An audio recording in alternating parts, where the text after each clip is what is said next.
Music launch না, আমাদের গানটার লঞ্চ হয় না পার্টিকুলারলি, এবং আমি যেটা শুনলাম ব্রিফে যে একটু ইন্টারেস্টিং ওয়েতে গানগুলো লঞ্চ করা হচ্ছে, দুটো গান আলাদা আলাদা লঞ্চ করা হয়েছে এবং পরবর্তী গানগুলো হয়তো ওইভাবেই আসবে, that I am not sure about.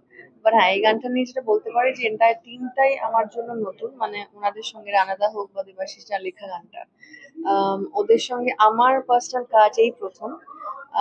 But কাজ করে ডেফিনেটলি ভালো লেগেছে, এবং গানটা যতটা সম্ভব আমরা আমাদের 100% দিয়ে সকলেই করার চেষ্টা করেছি, এবং আজকে রিলিজ হয়ে যাচ্ছে, তো এরপর সবটা দর্শক শ্রোতাদের হাতে। হোপফুলি ভালো লাগবে আমাদের এফর্ট। তোমার কিরকম এক্সপিরিয়েন্স সবার সাথে কাজ করে? প্রচন্ড সুন্দর, প্রচন্ড মৃগয়াতে কাজ করে তো প্রচন্ড ভালো লেগেছে। একটা সুন্দর অভিজ্ঞতা হয়েছে। আর এই যে গানটি সৌম্যতাদি গেয়েছে, এত সুন্দর গেয়েছে, মানে যতবারই আমি শুনেছি ততবারই যেন আমার মনে হয়েছে আমি কোথাও একটা হারিয়ে যাচ্ছি।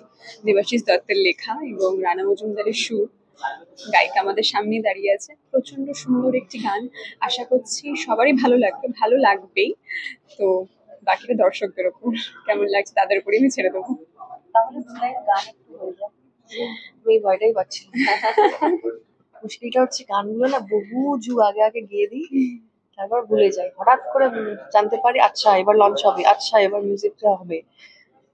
যাই হোক, আমাকে তো দেখে গাইতে হবে, হ্যাঁ, মানে আমার ডেফিনেটলি মুখস্থ নেই। ভুল কিছু হয়ে গেলে সরি।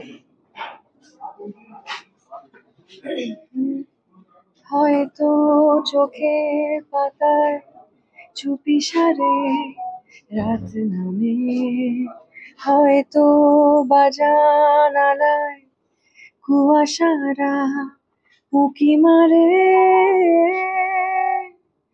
মরে যাওয়া তারাগুলো দিগন্তে প্রাণ খোঁজে, ম্লান হাসি অনাবিল আকুরি ভুল বোঝে, সেই অজানা কোন ঠিকানা, দূর থেকে দূর গিয়ে শূন্যে শুরু, থাক না না বলা কথা।